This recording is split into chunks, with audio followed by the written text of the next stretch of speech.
What is up, everybody, and welcome to the Winter Meetings. I am your host, Seven. Before we get started, I want to do a quick shout out to our new sponsor, Gunslinger Soaps. Winter Meetings is sponsored by Gunslinger Soaps. They have handmade soaps and beard products made without all the junk to pamper your skin. You can go to their website, gunslingersoap.com, and sign up to get 15% off of your first order and always free shipping when you spend over $30. That's gunslingersoap.com. Let me bring in my two co-hosts for the evening, the fabulously ageless and newly grandfather Craig Newton, and the Yankees pitcher who still has a better ERA than Albert Pujols, Mr. Stefan Weaver. What's up, guys? Thank you, Tony. Hello. Hey, you have a better pitching ERA in your time with the Yankees than Albert Pujols does, and he's going to be a future Hall of Famer. So I think that we need to be writing the. I'm waiting for the Veterans Committee. The Veterans Committee needs to right this wrong. Absolutely. And get you in as soon as possible. Okay. Former Yankees pitcher Stefan Weaver's here with us, everybody. Hey, guys. So as we get started, before we dive into the main topic, I definitely want to get to dive in on Tony La Russa. There was some sad news out of the baseball world. I believe it is. I saw the news yesterday, so it was either Friday or Saturday. It was announced that Captain John Sachs, son of the former Dodgers player Steve Sachs, was among the 5 Marines killed when their aircraft crashed during a training mission in California. The accident was on Wednesday. And Stefan, I know you got to spend some time getting lit up by the elder Sachs in Vero Beach. So I figured I'd let you take the lead on this one as we send our condolences to their family.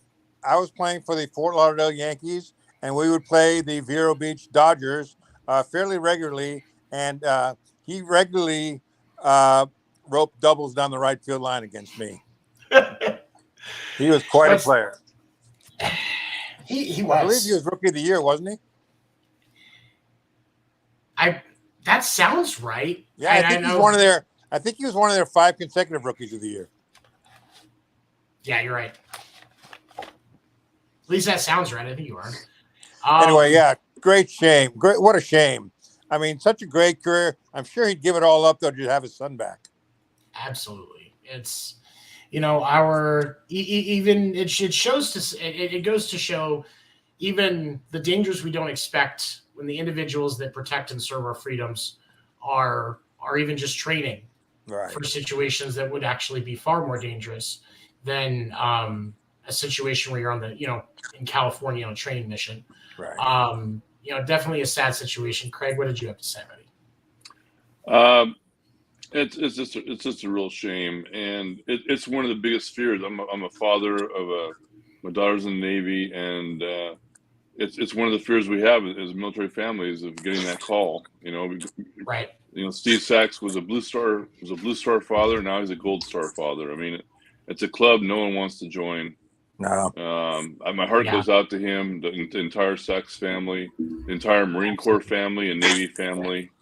There's been very nice tributes for Steve Sachs' son on a private Facebook group that I belong to, Marine Corps Navy dads. It's like a big brotherhood, right? It is a very big brotherhood. Yeah.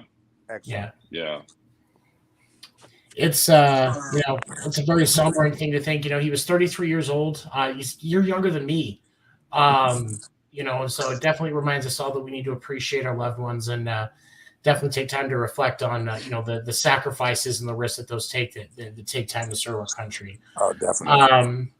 But okay, so now let's dive into the reason that I'm here today. The reason that I woke up at 2 hours early to start doing research.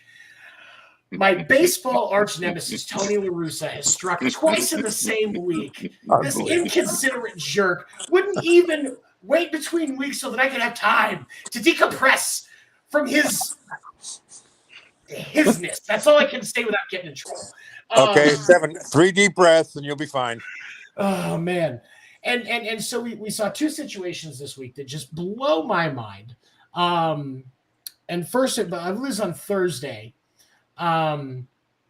With the batter down 1-2 with 2 outs, Tony La Russa elects to walk Dodgers batter. I believe it was Trey Turner, wasn't it? Yes. I think it was, yes. And Max Muncy proceeds to come up and hit a 3 home run, or a 3-run home run. Mhm. The White Sox would go on to lose that game 11-9. After the game, La Russa defended the decision, saying that Turner's records on 2-strike count against left-handed pitchers dictated that it was a good idea and that he would do it again despite the outcome. Biggest problem with that statement is Trey Turner is 197 in 2-strike situations against left-handed pitchers. So I'm not really sure where he got those numbers from, but you know what? Narcissist game plan from day one. When you're wrong, no, you're not.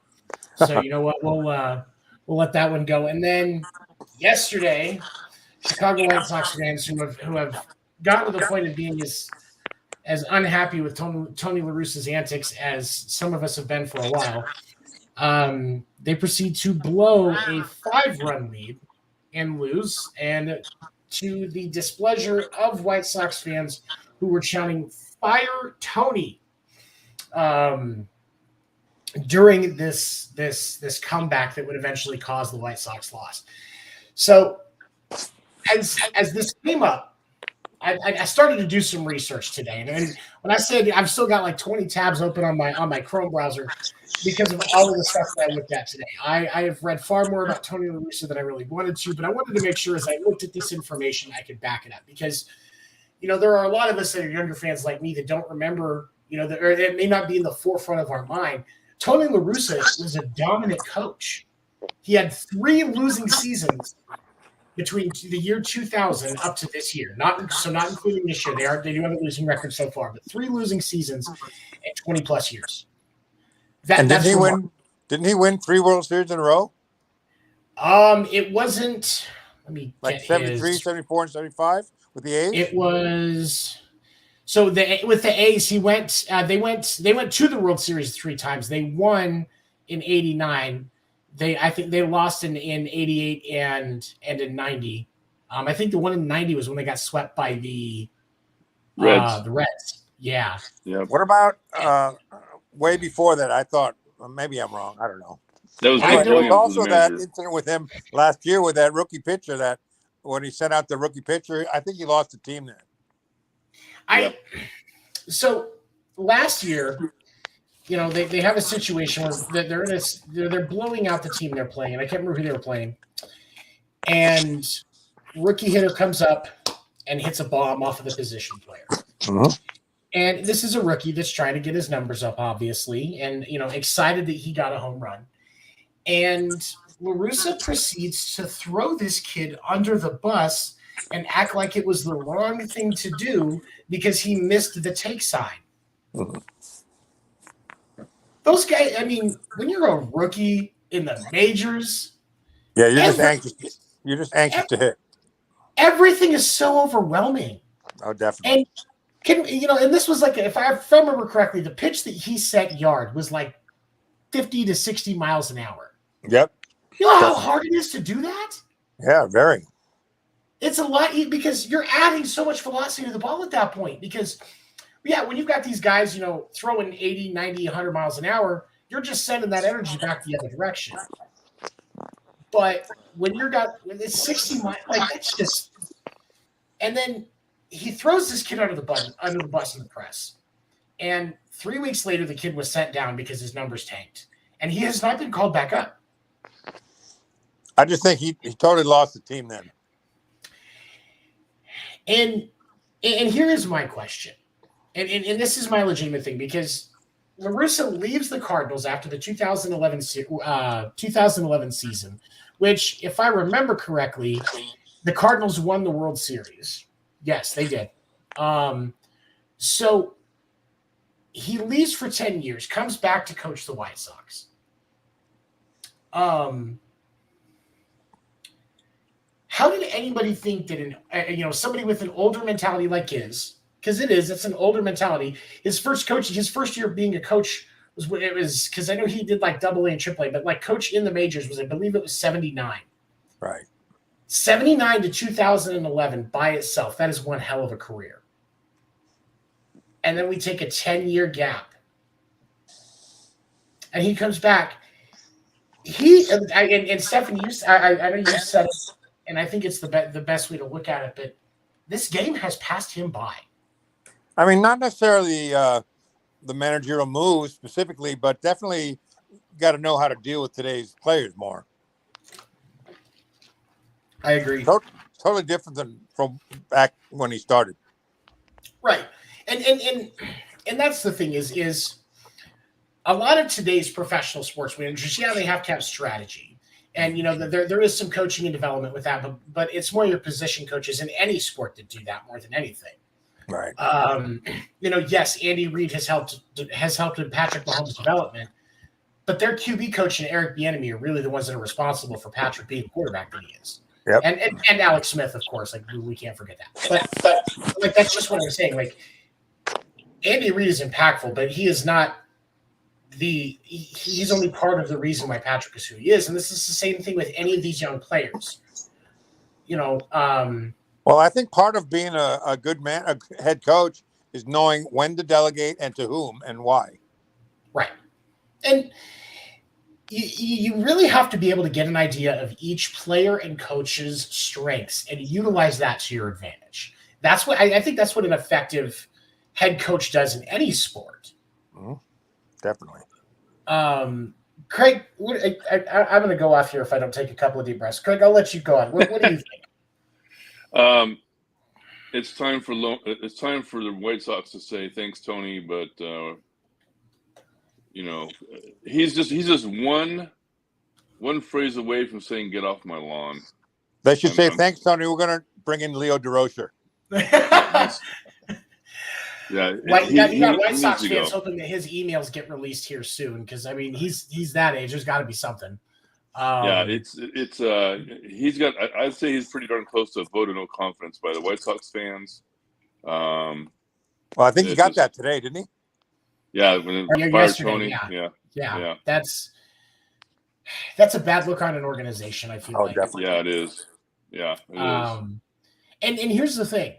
The White Sox, that roster, they should be good, if not leading their division, because none of us expected the Twins to do what they've done this year. We have to acknowledge that. But they should at least be closer than they are to what we're looking at. Because when we look at come on, I just had these standings up here. Where did they go? There they are. Okay. So when we look at the standings for the AL Central, they are a full 6 games back from the Twins, and they're actually third in their division because the Guardians are formerly the Indians. The Guardians are only 3 games back. That division should be the way that it looks right now. That division should be a lot more competitive than it is. Oh, definitely. Yeah, they're clearly underperforming as a team, and they have a lot of great talent. Absolutely. And, Tim Anderson, who was in the news for the Jackie stuff a few weeks ago that we took a deep dive into, he's a very talented player. He's just one piece of a very talented roster that's in Chicago right now. Yep. And he does great commercials. Got a great smile. Oh, yeah. I mean, genuinely seems like a really good guy. Oh, definitely. And and that issue with Josh Donaldson. I legitimately like the guy.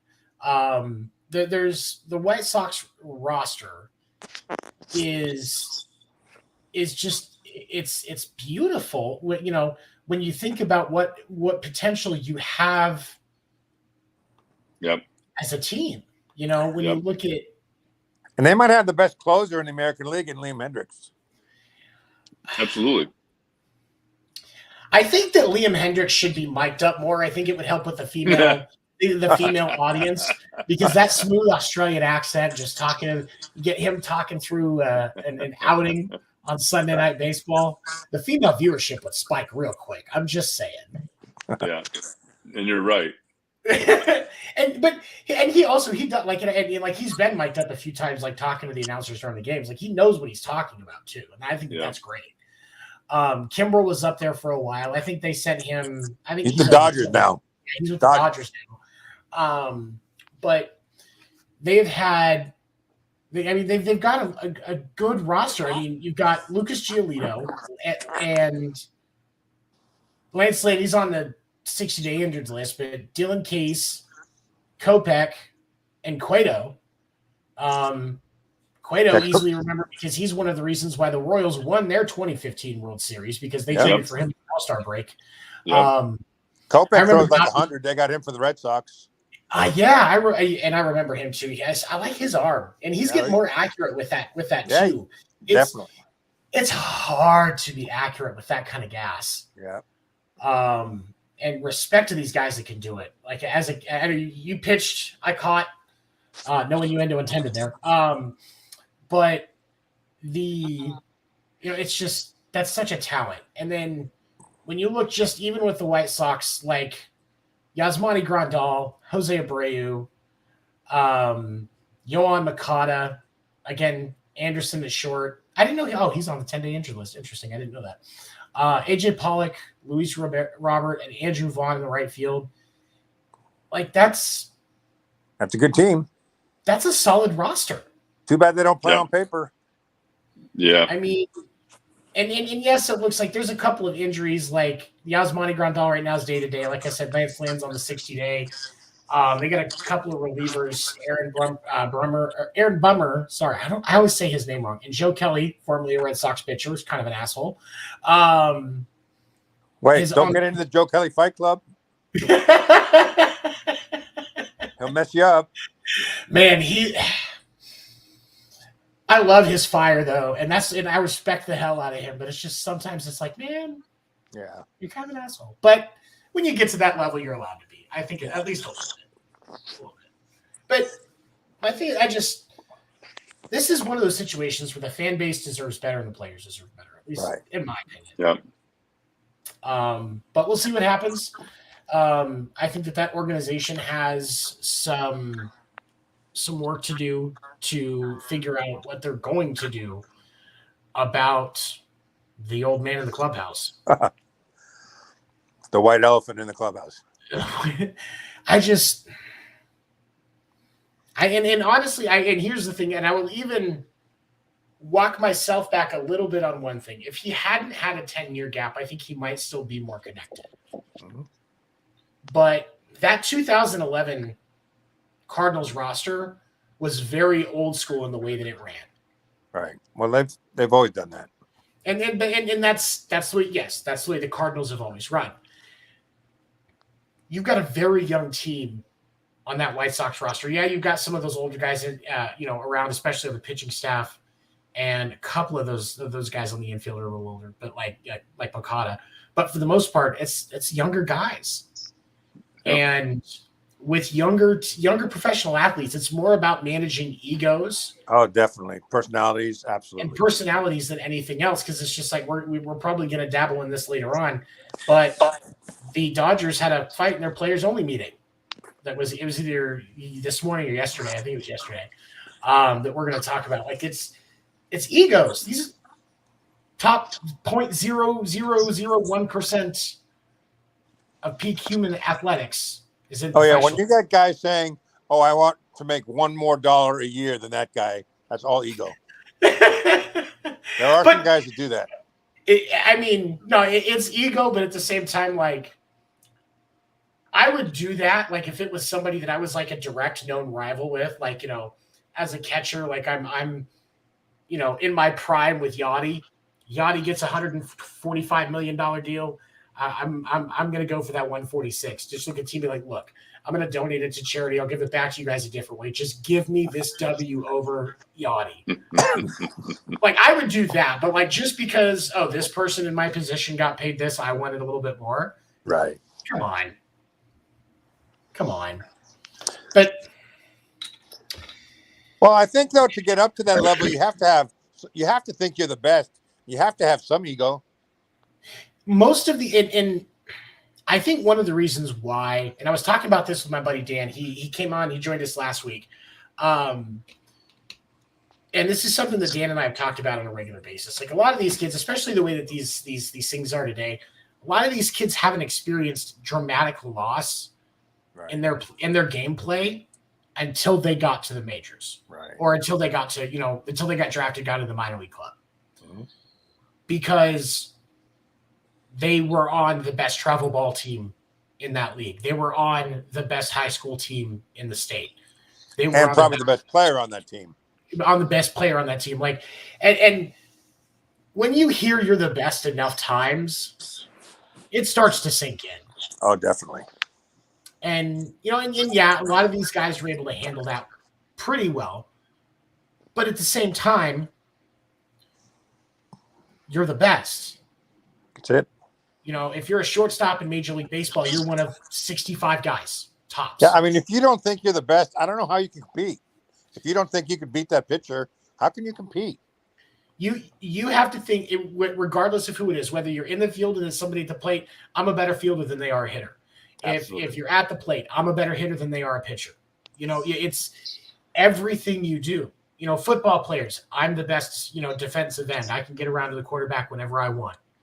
I'm the best corner. I can pick off any ball. Like you have to at that level. Definitely. And I know when I was pitching, in the coaches meeting beforehand, they say, "Oh, this guy's a good fastball hitter." Well, I'm a good fastball pitcher. I'm going to keep throwing the fastball until he proves that he can hit it. Then I'll mix it up. I'll adjust. But I know my fastball can beat him. It's bad. And if he beats me, I'll go to something else. And there's those things that you talk about, like even like what Maddox used to say about, it wasn't about throwing more. It wasn't about throwing harder. It was about locating when he was struggling. And then that's exactly what it is for that. But, these guys, when they get ripped out of this mindset at their world gets kind of rocked when they get into the minors and they realize that it's not all easy. And then they build themselves back up because, the ones that make it are the ones that can recover from that initial shock and keep grinding to get to where they're one of 65 guys for their position, or if you're a pitcher, one of a couple hundred. Right. Well, yeah, it's a game of failure. Mm-hmm. I mean, even as a batter, if you hit 3 out of 10 balls successfully, you're an all-star. In basketball, if you made 3 out of 10 free throws, you'd be out of the league. Or if you completed, as a quarterback, if you completed 3 out of 10 passes, you'd be gone. But in baseball, you do that, you're an all-star. Right. That's exactly what it is. We're going to be talking about Aaron Judge here in a little bit, and he's got the best batting average on the best team in baseball, and he's hitting like 318. That means he's only getting a hit 318 times out of 10,000. Yeah, or out of 1,000. Yeah, 31%. I wish I got paid I wish I was in line to get $200+ million to only do my job successfully 32% of the time. Right. That would be great. You mean you don't? No, I get in trouble if I don't do it 100% of the time. I'm in insurance. If I don't do everything about my job, that company can lose a lot of money. A lot of money, because I insure $1 million houses every day. But these guys, you need to have the right people in, because if you look at like the Lakers in basketball, if you look at that roster on paper, LeBron, Anthony Davis, and Russell Westbrook, that team should win 60 games. Mm-hmm. With the talent that's on that team, they should win 60+ games a year. But because you don't have the right game managers in place to control those egos, and starts by controlling LeBron in that situation, because those guys are going to follow what he does. Exactly. And I think, and to that, I think that's why Darvin Ham is going to do great, because he's played. It's going to be easier for him to be respectful, to be respected by LeBron, because LeBron likes, if you've played, he'll listen to you more. Right. That's the type of guy he is, and that's why Frank Vogel had no control of that locker room. But with the White Sox, you've got to get somebody in there that's going to be able to sit down and go, all right, guys, let's go.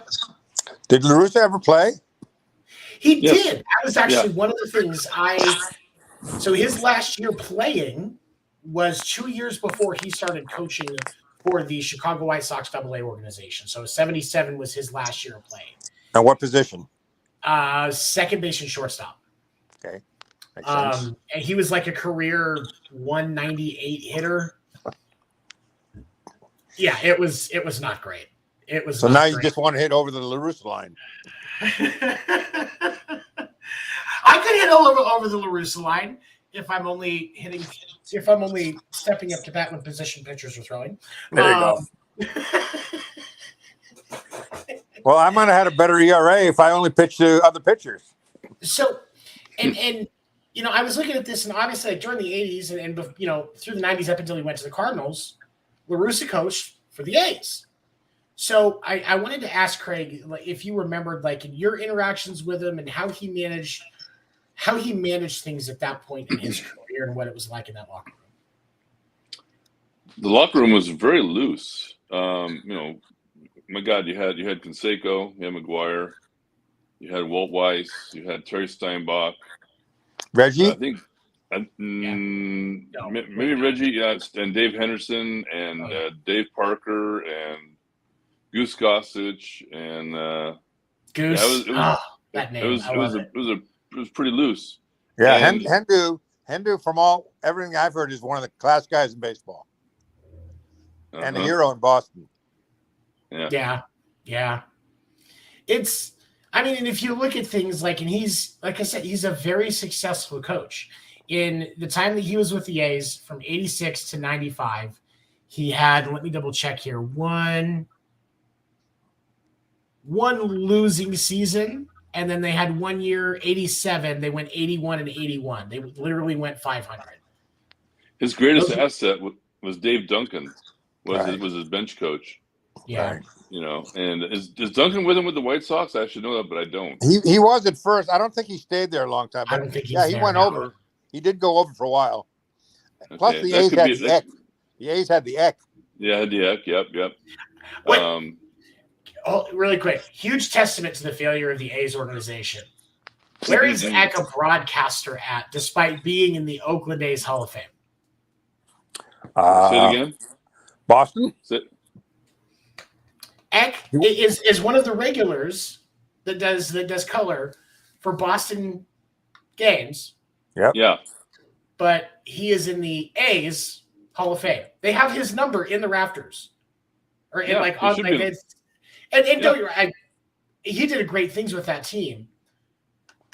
But the fact that the A's don't have him working with the organization, doing what he's doing with Boston for the A's, like, come on, that's a failure. I think, wasn't he one of the first pitchers to was. win 100 games and save 100 games? He was the first reliever to switch from starting pitcher to reliever with no ego. Did it willingly to extend his career, and voila, the Hall of Fame. Yeah, and I think he won 100 as a starter and got 100 saves as a reliever. And he got more than that. He reached 100. He was. I've seen video of Eck playing, because obviously I'm a little younger. I didn't get to see it live, but I've gone back and found video of watching him pitch, and he was a very talented pitcher. Oh, definitely. And seeing and getting to listen to him when I watch Red Sox broadcasts, and just hearing the way that he sees the game, and he seems like he's a pretty humble, relaxed guy. Oh yeah, he's very humble. With all the problems the A's are having, if they had somebody like Eck helping them out and trying to calm that voice down, I guarantee you their fans would not be as pissed off. Right. But they can't even keep somebody like the Red Sox were playing the A's and Eck was in the broadcast booth for the Red Sox. Yeah. I found it hilarious as a Red Sox fan, but anyway, okay. Tony La Russa has an impressive record. And, he's been coaching for a large amount of years. Over 2,500 wins in his coaching career. That's just insane. to think about Time to go. how long it is. But yeah, it's time for him to go. Time to go. Yep. And then Bring Joe Madden in there. Yep. Or I could see that working. Yeah, I could too. Or Girardi. Go ahead. Sorry. Nothing. Go ahead. No, I was just saying. Madden would be a good fit, I think. I don't think Girardi needs another coaching job. No. I agree. And I don't think he needs another one. I know that some of the Angels fans have thrown Bobby Valentine around for that. And Sox fans are sitting here going, just don't do that. Don't you don't want what you think you want. You do not know. No, you do not want Bobby Valentine as your skipper. Trust me. No. Bobby Valentine is still a swear word in Boston, just so you know. Yes. That's how bad it is. Like, it's Bobby Valentine was so bad as a skipper in Boston that and I just blanked on his name. I can't believe this. Buckner sent him a thank you note. I mean, seriously, like Cora was caught cheating with the Red Sox, had to get suspended for a year. Nobody in Boston cares. That's how bad Bobby Valentine was. Yeah, Buckner was just grateful they hated someone more than him. Yeah. Oh man, and seriously, like, if you get a chance, you can find it on the Buckner game is on YouTube. Go back and watch it. It was not Bill Buckner's fault. The Red Sox. No, I agree. It was not. Yeah. It was the manager's fault. He should never been out there. He should never been out there. Fortunately, I mean, they ran him out of town, but fortunately, he came back for an old timers game and they gave him a standing ovation. So I think they eventually forgave him. There was a lot of fans. They just Boston fans needed somebody to blame for that. Right. And obviously the curse of the Bambino was still a very painful thing at that point. We're fortunate enough that we don't have to deal with that anymore. We can look at that in the rearview mirror and laugh. We weren't cursed. We just sucked for 100 years. It's a lot easier to say that. Now Boston fans will get the curse of Draymond Green. Oh man. Yeah, if there was ever somebody for the Hall of Famer of triple singles, it's Draymond Green. But those players deserve better. But so I was, as I'm getting ready for the show, and I'm starting to think about what we're going to talk about. One of the things I always do is I always look in on Google and Twitter and stuff like that to see what's trending in baseball topics for the day. And Babe Ruth was trending today. And I was like, what? Because,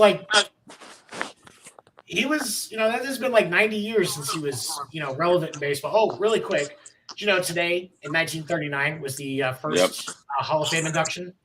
Yep, that's why it's trending. That was cool today. But no, actually it wasn't.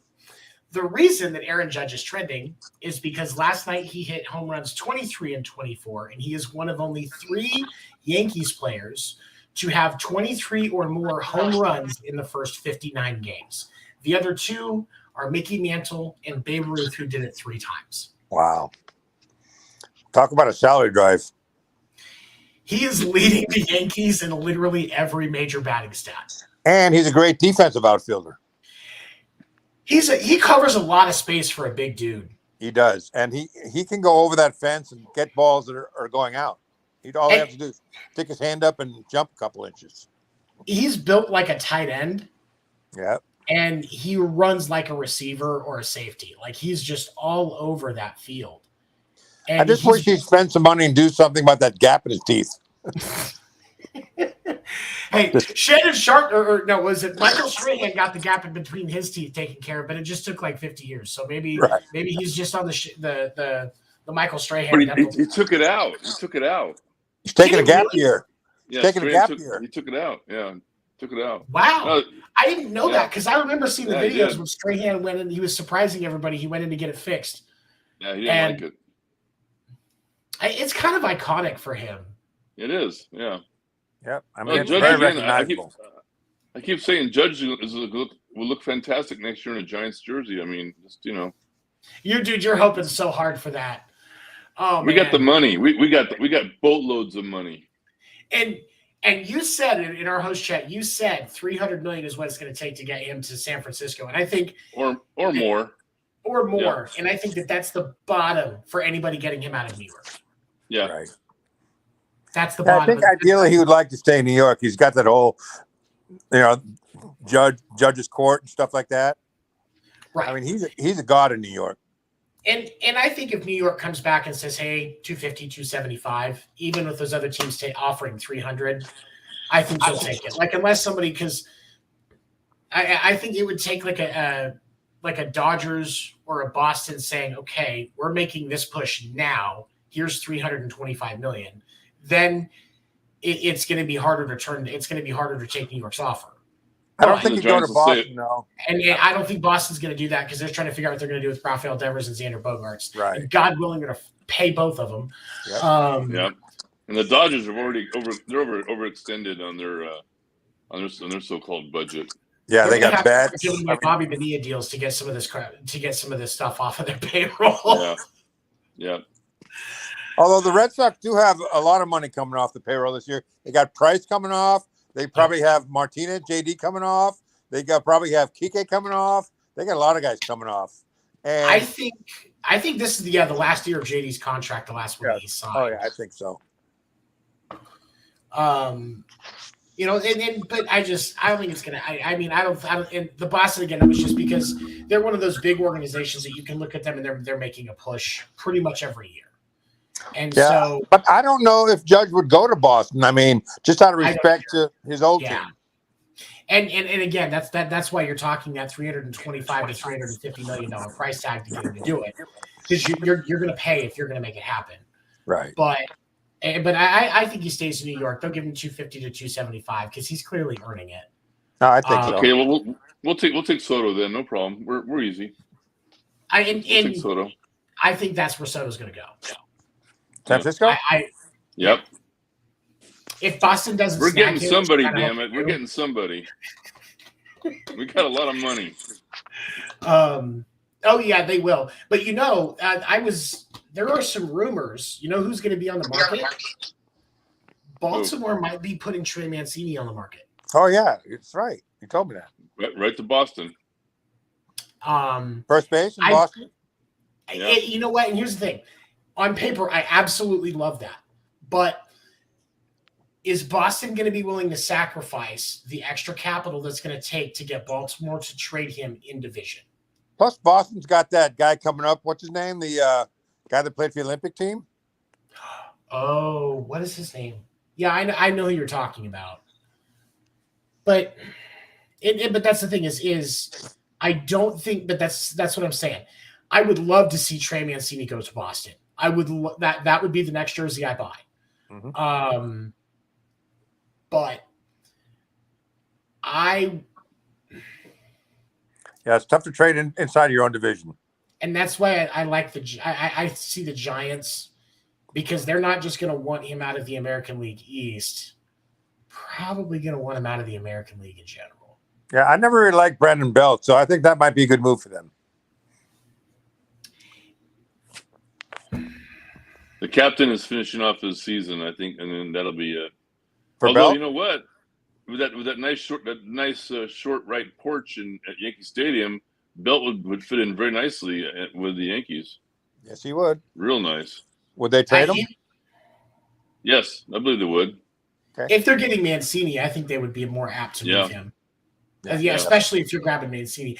And I think that's the thing is I think Mancini is going to be one of those that moves at the deadline, because the price tag will be better for Baltimore. Right. Which, I mean, they waste half the talent that comes into that organization anyway, so I don't know what they're worried about. But I think that's going to be an interesting one to see where it plays out. But I would love to see him in Boston. Is it Baltimore that's having that big family struggle with the brothers fighting the mother for control of the team? Possibly. Yeah, I think it was who was the old owner? Angelos? Peter Angelos? Hold on. Good question. Yeah, I think I read that his sons and their mother are fighting over control of the team. Like anybody would want to control that team right now.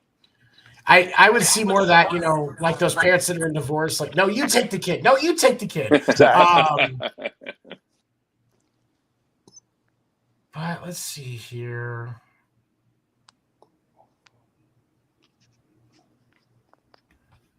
Hold on, because I want to find out, because I think you might be right. Yep. Yeah, and that was just released yesterday. How did I miss that? But and the son is suited, and he would sell it too, which I think would make things even more interesting. Well, I think the mom wants to sell it too. I honestly, I don't care who does. They just need to sell the team to somebody who's actually going to get Baltimore to field a competitive team. Exactly. Just don't sell it to Jeff Lurie. No. Honestly, I think it would be a great opportunity, especially with Baltimore. That would be a great organization to have a black owner in. Like Jeter, maybe. Yes. There you go. I like your thinking. Because, especially, I mean, with the LeBron James, demographic. come on down. I mean, and did you see LeBron said he wanted to eventually own a basketball team in Vegas? Yeah. Vegas, yeah. He should put the basketball team in Kansas City. That's what I would love to see. Kansas City really wants a basketball team. Oh, yeah. I mean, Oscar Robertson was the best. Yeah. It's what's crazy. Actually, I work with a guy who was drafted by Kansas City before that team moved, and he ended up playing down here for the Suns for a few years. His name is Jeff Cook. Nice guy. Really nice guy. His take on the LeBron Jordan debate was Bill Russell. And I was like, and I asked him, I said, why? And he goes, because I played him and I saw it. And I was, oh, okay. All right. I mean, can't argue with that. Well, if a guy can move the wilt around, he's got something going. Yeah. Absolutely. 11 championships. That's just ridiculous. Right. But, I think it's great. I was looking up, where did my stats that I found for Judge go? I found some stuff here. There we go. So the Yankees are 43-16 going into today. I think they won today too, so probably 44-16. Yeah, they won big today, 14-8 or something. Good Lord. Yeah, Matt Carpenter hit 2 home runs. And that's the thing. And I was talking about this in the chat. That Matt Carpenter signing might end up being the best move of the season for them. I think so. Yep. And they got him he off is of so underrated and so good. Yeah. Why did the Cardinals let him go? Was it just production, or what was the issue? I have no idea. I mean, he was really good back when they were winning. Yeah. He's a Giants killer. He's always killed the Giants. He did. Yeah. He always loved that game. He's like, oh, we're playing the Giants? All right, give me a minute. Yeah. Homer. Oh, man. Running around the bases going, man, you guys should hit more home runs. This is fun.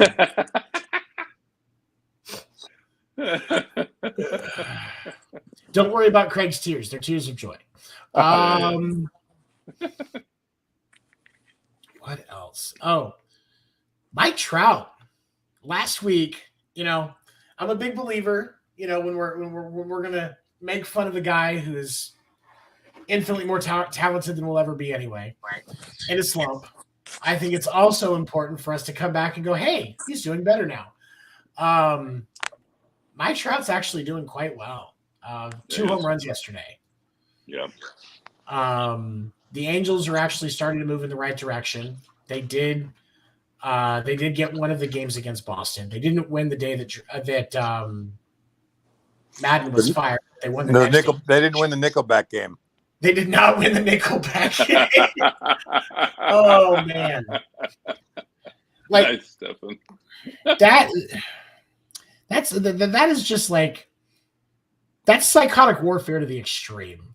I mean, they have more problems in that organization. I heard they have another one now, some sort of land deal problem with them. There was that, and then wasn't one of their like clubhouse managers outed as like selling like sticky tack and drugs and Well, he sold drugs to that guy that died in the offseason. Yeah, Tyler Skaggs. Yeah. That's. And I think their assistant general manager too got in trouble. Oh, really? Oh, wow. Yeah. That same deal. That entire Tyler Skaggs thing, it really, like, you know, one of my other podcasts, First Generation Dad, that's going to be coming back next week. I'm going to be talking about a giveaway we're doing in partnership with that show here in a little bit. You know, I talk a lot about mental health, and addiction is a key piece of that. Addiction is a disease, and it's not talked about enough. Right. And with the Tyler Skaggs case, it broke my heart because the more I learned about it, the more I realized that the entire reason that this happened was because people kept enabling him, and nobody stopped and said, "Hey, man, you need to take a step back." Yeah, sometimes all it takes is one voice. And you know, we see so many teams that are enabling these athletes. You know, his teammates know all about it. You just know those things. Well, I mean, Matt Harvey got suspended for, what was it, 60 games for his involvement, or 80 games? Yeah, he should be thrown out of baseball. Yeah, he should not. And while he did not sell the drugs that actually killed Skaggs, he said under oath that he sold Skaggs and drugs and bought drugs from Skaggs multiple times. Yeah. I definitely agree that there should have been a harsher penalty. Well, it certainly didn't make Harvey throw any better. No. And I mean, you know, no joking matter though. It frustrates me because I get that professional sports is not a vessel for morality. No. You know, and I think there's so many times as fans that we forget that, because these are public figures, but we lose sight of the fact that they are indeed human. But it does make you appreciate the ones that really are stand-up guys. Absolutely. Yeah. But you know, these bad ones end up being the example of the naysayers. You know? Exactly. Matt Harvey's actions are going to be and the Angels of the Angels clubhouse and all the, you know, the drug selling and stuff that was going on there. The teams that have been caught cheating, the PEDs from back in the day and all of that stuff. Like, these are all different things that are used by the people that are trying to restrict baseball. Right. And the naysayers of this game that we love. Right. And organizations and this behavior of organizations enabling athletes' stupidity and criminal activity, we'll even call it, right, isn't just a baseball thing. Just look at the Dallas Cowboys. The Texans are being added to the lawsuits regarding the Deshaun Watson case because the New York Times proved that the Texans had set up 66 different massages for Deshaun over an 18-month period, and knew about some of the alleged improprieties and continued to set these massages up, including using unlicensed therapists. And what are the Browns thinking about? They gave up draft picks. They gave up a whole bunch of money for a guy that may never play again. What's even crazier is the Browns are standing by their decision. Right. Like, not trying to unravel the deal, nothing. They're like, yep, it's, you know, we stood by it. We vetted the accusations. No, you didn't. No, you didn't. Like, and I know that there's some skeptical things about this, the timing of when everything got made public versus when he was deciding to leave. And, you know, some of these different things, and some, you know, there's certain situations about this, that whole thing that are weird. You know, my wife used to be a massage therapist before her knees got to the point where she couldn't do it anymore. And she's worked on professional athletes, and the behavior that Deshaun exhibited and the things that they tried to, you know, that they're saying went on during this massage, even before the alleged improprieties of the actual sexual assault occurred. there were things that shouldn't have been allowed to go on from the beginning. Right. All of these people kept it, regardless of whether or not the things that they did with him were consensual or not, which is a completely different argument. There were things that were enabled before the actual act occurred that allowed it to take place. Mm-hmm. And I get part of it from a business standpoint is you're investing, especially with a lot of these superstars, hundreds of millions of dollars into these individuals and what they're doing because you're ideally you're getting a profit. But that line where the team says enough is enough has to get moved. Yep. Because, Trevor Bauer, which it's a messed up situation, I know. But when you look at it, he was just as messed up as she was. Yep. And it's a very interesting deep dive into the text messages between Trevor Bauer and this woman that accused him of these 3 separate instances. But if you go back and you actually read the text messages between them, it seems more like she didn't realize what she was getting herself into by having violent sex with a professional athlete. Right. She didn't anticipate the strength that he had, and maybe he didn't know his own strength or didn't know when to stop. And I get based on everything, it looks like, yeah, there should be some punishment involved. Okay.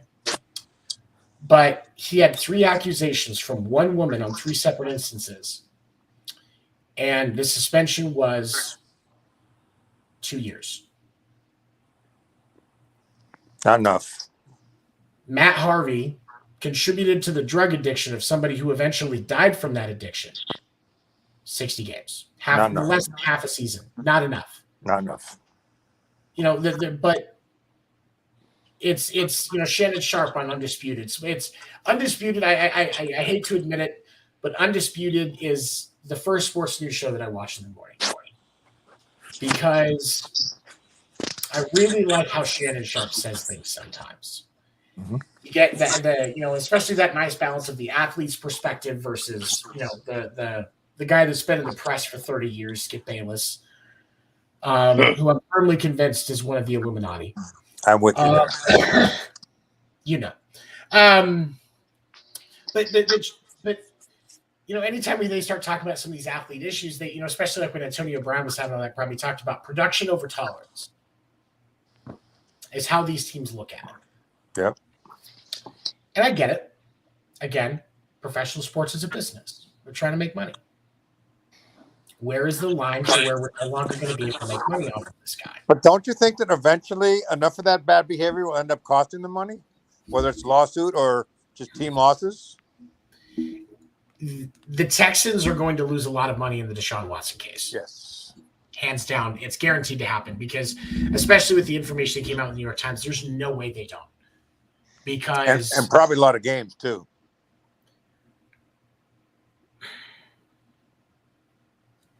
I mean, on the field losses, yeah, because they can't put a competent roster together. The leadership in that organization entirely is just a clusterfuck.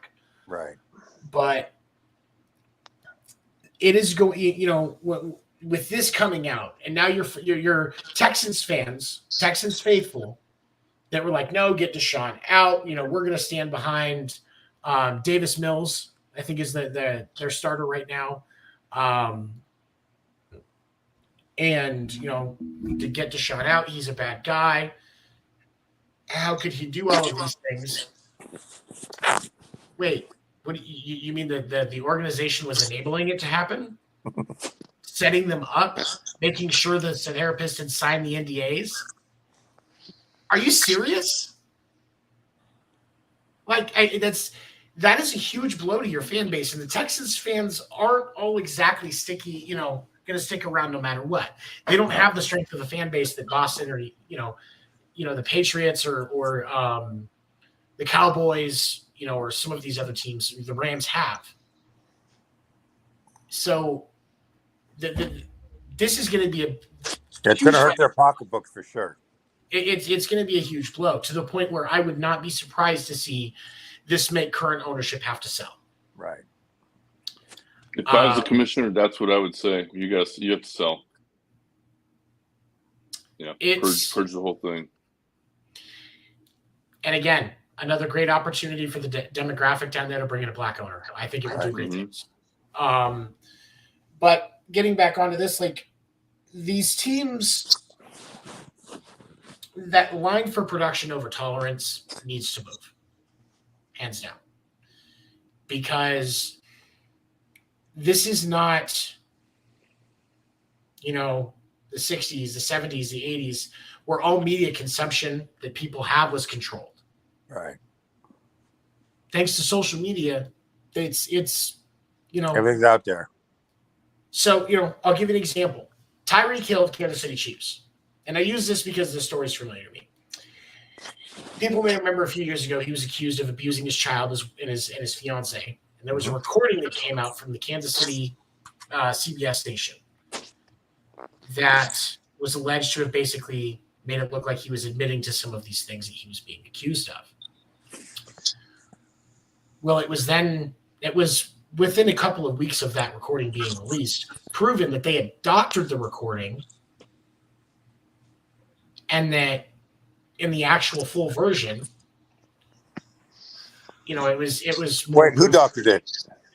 The CBS station did. Oh. Yeah, they doctored the recording before they released it.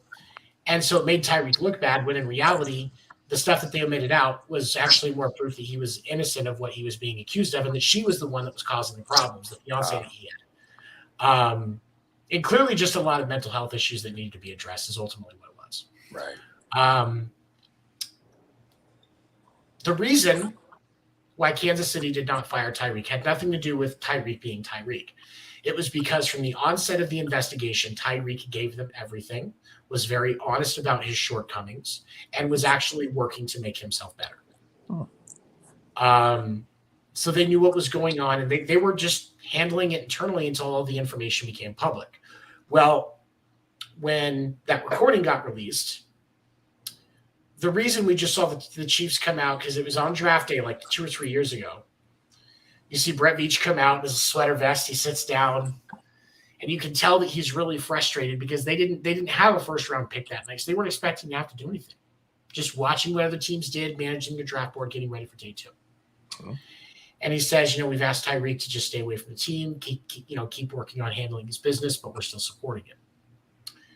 That was because they already knew that the recording was doctored. They were doing that was for his safety because they didn't want anybody thinking something wasn't right when it wasn't. Right. The Chiefs very quickly severed their contract with that station and moved all of their exclusive content to the NBC or to the NBC affiliate in Kansas City and handled everything. But now on the flip side, when we look at the Chiefs, Larry Johnson, their running back, gained a lot of popularity in the mid-2000s, especially after Priest Holmes went down. Oh, yeah. Near the end of his tenure in Kansas City, all of a sudden he wasn't getting very many touches. All of a sudden he wasn't seeing the field as much. He was even a healthy scratch a few times. And nobody knew why. The organization wasn't saying anything, and they ended up trading him before he beat Priest Holmes' record. Well, now it's been found out that there were things that he was doing that they kept under the rug, and they got rid of him before he beat any team record so that they didn't have to pay as much homage to him. Clever. And so there's just so much stuff that ordinary fans don't know about. Right. And the reason that I know about the Larry Johnson thing was actually a former player told me that. I had him on one of my other sports shows in an interview, and we talked about that. That was a very interesting thing to learn. Right. But there are some organizations that deal with this stuff and they work with the players. If the player's honest, hey, I made a mistake, trying to work it out, it's the thing. These guys are in the public eye, they're human. But at the same time, that line of production versus tolerance for the humanness of that player has to move because baseball can't afford bad press. Bad press is no longer the good thing that it used to be because it doesn't go away. I remember Charles Barkley saying once, I'm a basketball player. I'm not a role model. And my thinking is, you're an adult. You are a role model. It doesn't matter what you do. As an adult, you should be a role model. Right. No, and you're exactly right. But like Tyreek Hill, if you go on to Tyreek Hill Twitter feed right now, 2022, it was 3 years ago. when he posts anything, there's people commenting, "Oh, you abused your kid. Oh, you were abusing your wife." But that wasn't the case. And so bad press doesn't go away. And these organizations need to accept that and change how they manage these guys. Because yes, as we've talked about, when you're when you're a leader in that type in a professional sports organization, it's a lot of managing egos. Well, guess what? Just because somebody gets, when somebody gets a DUI, they need to have more than one game punishment and a $15,000 fine plus legal consequences. Right. No, you get a DUI, you don't get to play for a full season. You lose all that money. Yep. Or else they just keep doing it until they kill somebody. And it's when we were you mentioned the Cowboys earlier. That stint in the mid '90s, where it was a running joke that a Cowboy player was getting arrested all the time. Right. Very few ramifications for those things: drunk driving, domestic violence, public indecency, all these different things that were going on, and losing to boot. And but because they were the star players, the Cowboys just rolled with it. Yep. And they paid the price to go away in all professional sports. And then also, as we start to work towards wrapping things up, our last main topic, we're going to go over a few other things before we end. The Braves have managed to surge back and are currently on, as of including today's win, 11 straight game winning streak. Acuna has gotten 4 home runs in his last 7 games. Like, I don't know if he got one today, so let's say 4 in the last 7. I think the Freddie Freeman Memorial time is officially over. The Freeman hangover is done. What do you think? Yeah, although apparently LA fans aren't too happy with him. He's not doing that well in LA. From what I hear. We're going to talk about that part in a minute. Craig, what do you think? I'm just glad to see the Braves having the Braves be competitive is really good for baseball. Oh, definitely. Really good for baseball. So I'm happy to see that they're back in the running. Acuna, he's just such a good player. Such a good player. One of the most talented young men I've seen on a baseball field in a long time. Mm-hmm. Yeah. I'm glad. I hope the injury bug stays away from him.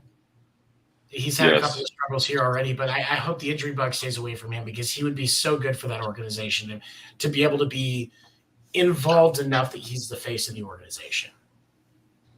Right. And it's interesting when you talk about Acuna because, he was chastised and some people like, there's no way, for comments that he made about Freddie Freeman being a pain in the ass in the locker room. Came across something on Twitter today. It was a Bleacher Report. I believe it was from this morning, where there was in a recent players only meeting for the LA Dodgers, scuffle broke out between Muncy and Freeman. Was that yesterday? I saw it this morning, so I think it had to have been yesterday. Right.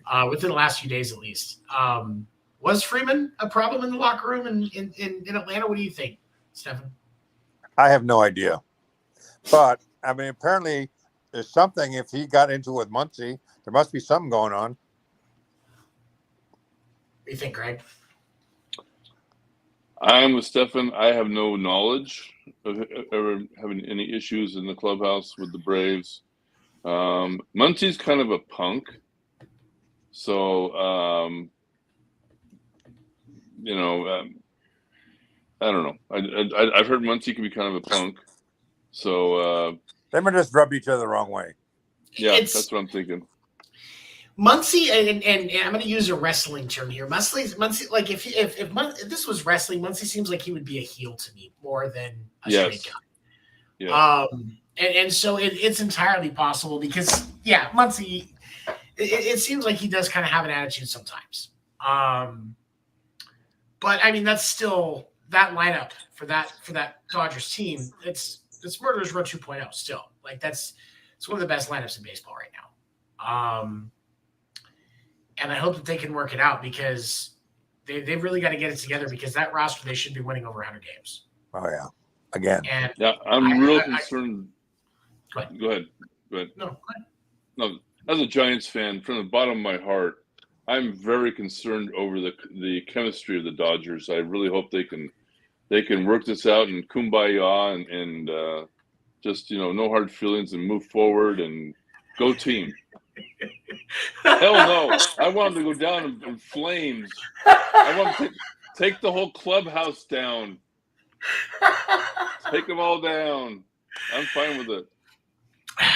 It's there's this that rivalry is always healthy there. I was looking. Speaking of standings, come on, where did my standings going? There we go. Okay. So the Dodgers are currently leading their division by a half game. They're 37-23. They won we'll call it 62% of their games. But they just lost the last two to the Giants, right? Mm-hmm. Yeah, they got three. swept. They got swept by the Giants. Yeah, Kershaw lost today, 2-0. I think Rodon. You're welcome, National League. You're welcome. No, Rodon lost today. Yeah, Kershaw I think was yesterday. Yeah. Wait, and that I thought the Giants won today. No. They did. Yeah, that did. was Rodon. Rodon got the win today. Oh, Yeah, sorry. Rodon. 2-0. Yeah, Rodon got the win. Yeah. And Kershaw got the loss. Yes, that has been. Yep. That has been. There you go. Trade away to get something for him, right? No, actually, wait. No, Urias got the L. Oh, but Rodon got the win, right? Yeah, Rodon got the win. I like seeing him successful. Yeah. Yep. Yeah, he just needs to stay healthy. I mean, he's on fire when he's healthy, but he had a couple rough outings. But I think he had a little shoulder tenderness. Yeah, and he came back last year really strong from his injury. I think it was Tommy John that he had, wasn't it? Yeah. Yeah. Yep. And he threw that no-hitter last year. I watched that. It was a beautiful no-hitter. He did really well. I'd be interested to talk to him to see what his thoughts are on Coach La Russa. Personally, but that's my thing. I'm very focused on my baseball nemesis. I don't know what I don't know what I'm going to do once Tony La Russa actually loses his job. I'll be like that Family Guy cutaway when Wile E. Coyote finally catches a roadrunner. He loses his mind. That's what's going to happen. Seven, who hurt you? Tony La Russa hurt me. Yeah. I had a friend ask me that the other day. I posted about the intentional walk. And he said, "Show me on the doll where Tony La Russa touched you." And I posted a gif of a baby doll that just burst into flames. But I am happy for the Braves. I agree. It's definitely good for baseball that they are, making that surge back into relevancy. Right. And I hope that it stays because if anybody's going to make another October push right after winning the World Series, like the Braves are a team that's easy to be okay with. Like nobody wants to see the Yankees in the World Series except Yankees fans. Right. But like the Braves, like they're one of those teams that's good for the postseason just because it baseball ratings up. So I like it. And then I did want to talk about, so we're going to be doing a giveaway next week. Our first giveaway that will be partnered with the other podcast that I do, First Generation Dad, that is returning next week. I will be doing this, and then I will be rolling immediately into First Generation Dad with my co-host Will to get that going. And our sponsor, Gunslinger Soaps, has actually provided some product. I will be doing a beard oil and a beard oil, beard bar soap, and the classic Gunslinger soap as a giveaway pack, Father's Day giveaway pack next week. And to be able to be eligible for that giveaway, you need to join us, and I will be randomly giving them away I will be doing one giveaway during the Winter Meetings episode, and then the big giveaway pack with the beard care and the Gunslinger soap, which is actually, I've used that for myself since 2016.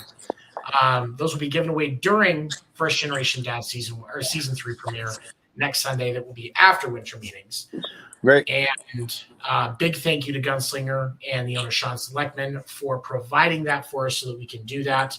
We will be doing some more giveaways with Gunslinger throughout the year. And again, remember, you can go to their website, get 15% off when you sign up, and always free shipping over $30. We appreciate Gunslinger for our support. As we wrap up this evening, I also wanted to throw a big shout out to the Sox. 8-2 in their 10-game road trip to the West Coast. 2 of 3 against the Mariners, 2 of 3 against the Angels, and they swept the A's. So they're moving back in the right direction, but now we have Whitlock injured, and but Houck has been tremendous as a closer. Oh yeah. I've never seen the ball move that much. I was originally of the thought that I would like to see Whitlock as the closer, but yeah, Houck is going to be that efficient. You just his ball, and with runners on base, I mean, that guy can get a. Have you seen how much his ball drops? I was looking at something the other day. Didn't he have one pitch where the drop on it is like 24 inches or something like that? I would believe it. It's something ridiculous. Like his sinker, I think his sinker has like a 24-inch drop or something like that. It's almost like a curveball. Sounds right. And I like him in that role. And then he's got the great temperament for it. Doesn't seem like anything rattles him. You need that mentality as a pitcher for a club like the Red Sox. Right. Because like the Mariners, who don't normally see more than about 20 to 25,000 a game, just had 30. They had over 40 today. Yeah. It was 40 years, like I think it said it was like 42, 43,000 today, 38 yesterday, 21 for game one of that series. Like they had a lot of traffic. Did you watch that game today? Oh yeah, it was great. Did you hear the interview with Sean Kemp? When was that? What inning was that? I don't know, maybe the 6th or 7th. He sounded actually pretty good. I must have missed that. I was doing housework today too, so it's possible I might have missed that one. Yeah, he sounded great. Sounded like a real good guy. Yeah, I mean, I like Sean Kemp. Yep. I like Sean Kemp. He loves Father's Day. He does. He does. Lots of friends. Lots of kids. It's got to be like a second Christmas for him. Him and Nick Cannon both, man. Father's Day comes around, they just a stack of presents. Yeah, I mean, he's still paid. It's all his money that they're buying it with, but at least he gets to enjoy what he's doing. Gets to enjoy his own money. Yeah. Once a year. Once a year. But all right, and then as we wrap up tonight, anything else you wanted to throw out tonight, Craig? On a personal note, I have a grandson who was born this morning at 3:27. Connor James Fuller. Nice. Mom, my daughter Camille's doing fine, and Dad Eric, he's a lost cause. I'm sorry, he's a Rangers fan and a Astros fan. We will pray for him.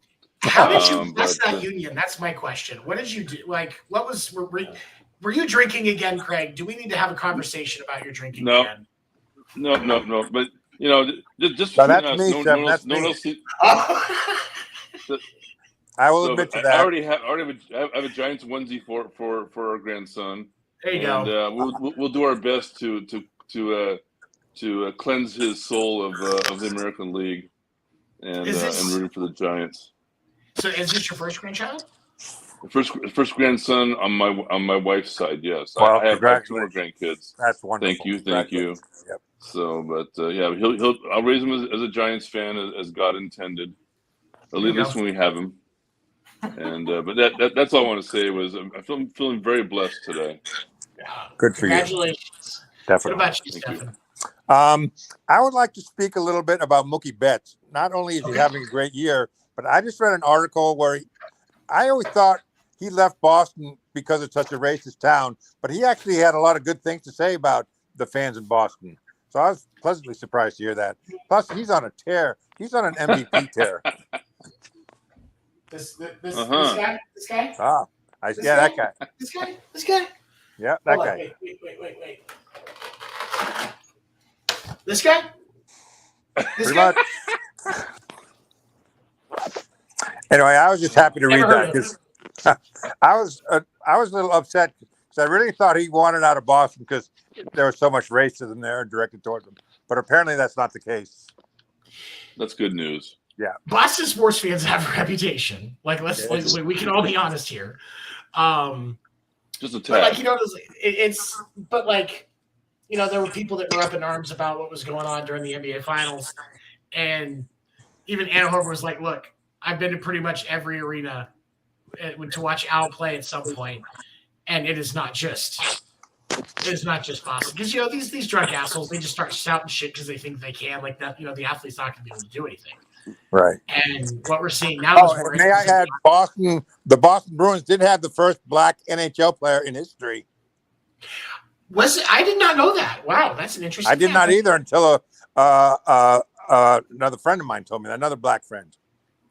Did you see the guy get cold cocked last night in the Rangers Lightning game after the game? I saw that video. Yeah, that was brutal.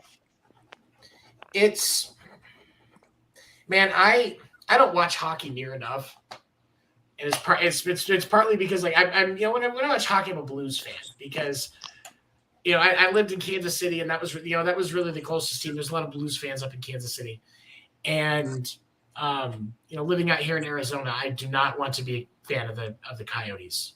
No. Because oh man, that is just a horribly run organization.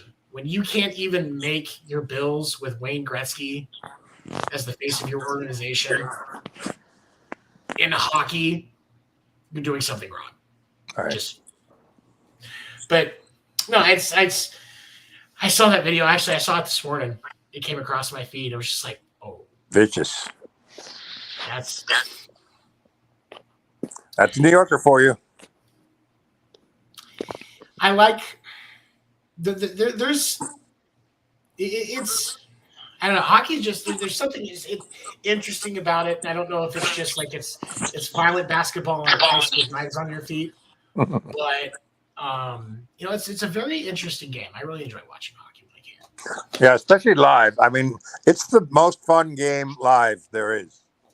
I mean, just the sounds of the skates on the ice and the puck against the boards and the cheekbones against the boards. It's just fun.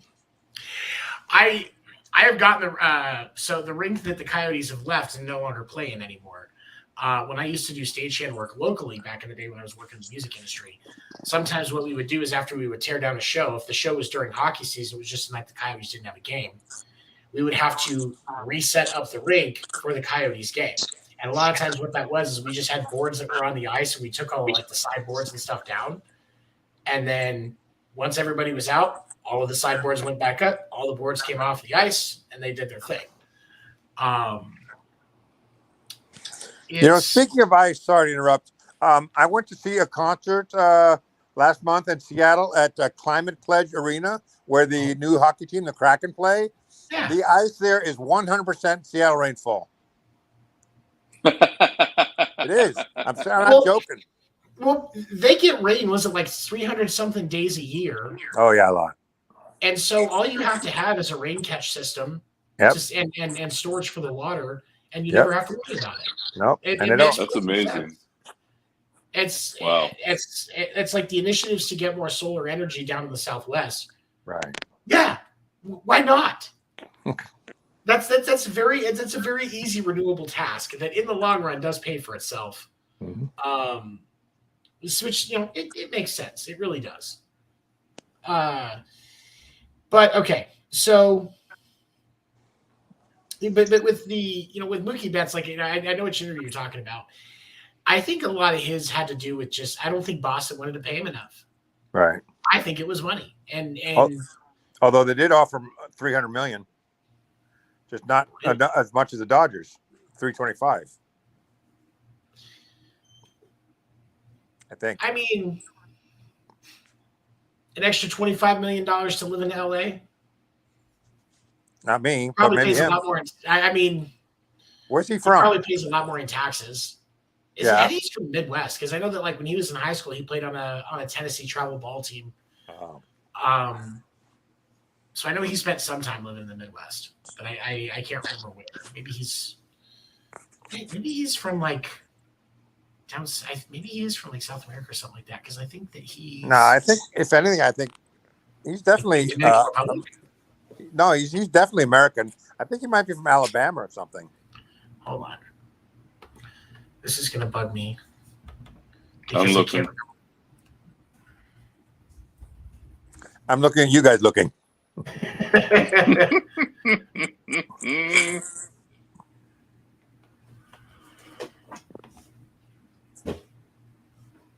Oh, he was born in Nashville. Okay. Oh. Yeah. So he's from the Midwest. Okay. Yep. Yeah, so I don't really understand him going to LA for $25 million more. I mean, what can you do with $325 million that you can't with $300 million? Wake up in better weather every day? Maybe. I don't know. I don't know, that LA sand and sun might be worth it. I mean, he's paying more in taxes in LA than he was in Boston. Plus breathing worse air. Oh yeah, man. I couldn't. You see this? Go ahead. Plus, huge earthquake potential in LA and wildfires. Just natural disasters waiting to happen. One big earthquake away from me having some oceanfront property here in Arizona. I'm hoping. That's right. One big earthquake away from me being in China. No, it'll just be like, we'll just have to build a bridge to California. We'll build it right after we get done building that one to Hawaii, because that's more important. Okay. But all right, and then for me, please tune in next week, as we will be doing the partnership. I'll probably see if I can my co-host for First Generation Dad Will. He's Braves and Mets fan, knows a lot about baseball. Probably have him jump on with us if he can. I'm going to be doing an interview with Michael soon. His dad was Cam Carone, played for the White Sox for like 8 years, but he recently lost a furry member of his family, so giving him a little bit of time to breathe and grieve on that. So we may not get to do that for Father's Day if we don't. Perfectly fine. If I lost a furry member of my family, I'd be ripped up. So we'll also have to do a Grandfather Day special, right, Craig? Oh, down the road. Yeah. We'll do it earlier in the day. Make sure you have time to get to that senior dinner at Denny's.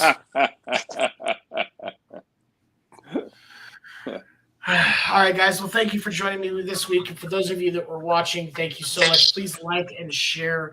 That really does a lot for us. And tell your friends to join us. And then we will see you next week right here. Thanks, guys. Thank you. Thank you. Good night. Bye.